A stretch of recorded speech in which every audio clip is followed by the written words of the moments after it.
शिवसेना नेते व अनुसूचित जाती जमाती आयोगाचे अध्यक्ष आनंदराव अडसूळ यांनी पत्रकार परिषदेत अमरावती जिल्ह्यातील 6 नगरपालिकांसाठी नगराध्यक्षपदाचे उमेदवार जाहीर केले।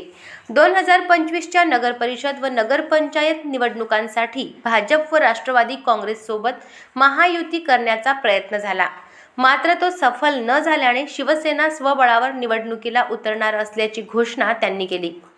घोषित उमेदवारांमध्ये दर्यापूर येथून प्रदीप मलिये, अंजनगाव सुर्जी येथून डॉक्टर स्पृहा डकरे, अचलपूर येथून रेखाताई गडरेल, मोर्शी येथून रवी गुल्हाने, शेंदूरजना घाट येथून मीनाताई कोकाटे आणि वरुड येथून सुनील तुडतराम यांचा समावेश आहे।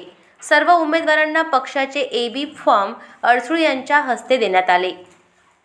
अडसूळ यांनी सांगितले की अमरावती जिल्ह्यातील राजकीय परिस्थितीचा सखोल आढावा घेऊन शिवसेनेने पूर्ण ताकदीने लढण्याची तयारी केली आहे।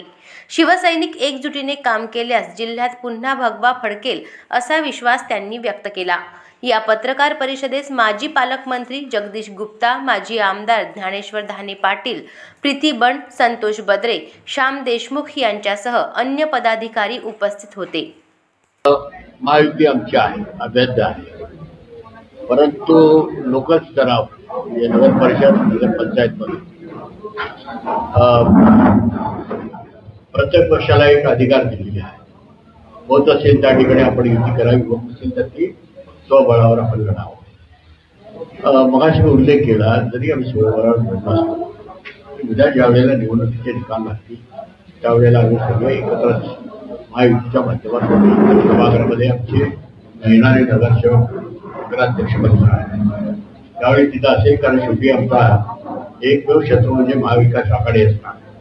त्यामुळे निवडणुकीपूर्वी प्रचार लोकशाहीमध्ये युती होत असते, निवडणुकीनंतर युती होत असते, त्या पद्धतीने आम्ही निवडणुकीची प्रक्रिया राबवली। किती ठिकाणी उमेदवार जाहीर केले?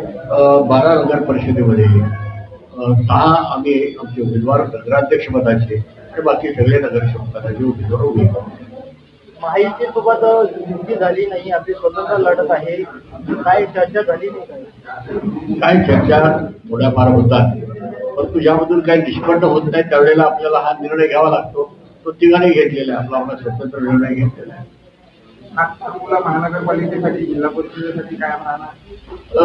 महानगरपालिका हा विषय निश्चित वेगळा आहे, त्या ठिकाणी युती होण्याची शक्यता जास्त आहे।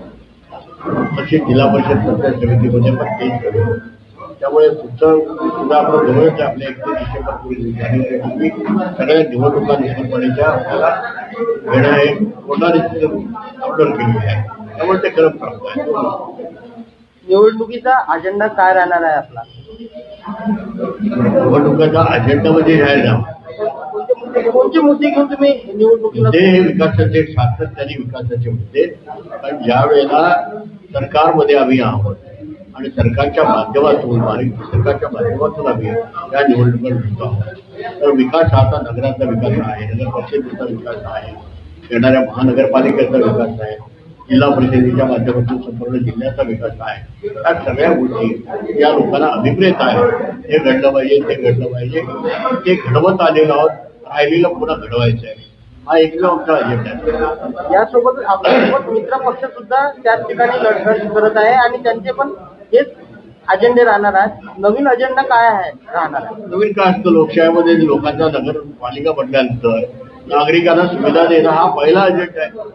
आणि ज्या वेळेला आम्ही निवडणूक जरी स्वतः लढलो तरी निवडणूक झाल्यानंतर निकालानंतर आम्ही एकत्र येणार आहोत। त्यामुळे कॉमन हे सगळ्या प्रकारचं नागराची सेवा कशी करायची, कुठली कामाला प्रायोरिटी द्यायची हे घडणार। अशाच महत्त्वपूर्ण बातम्यांच्या अपडेटसाठी अजिंक्य भारत न्यूजच्या पेजला फॉलो करा आणि सबस्क्राईब करा। Thank you for watching.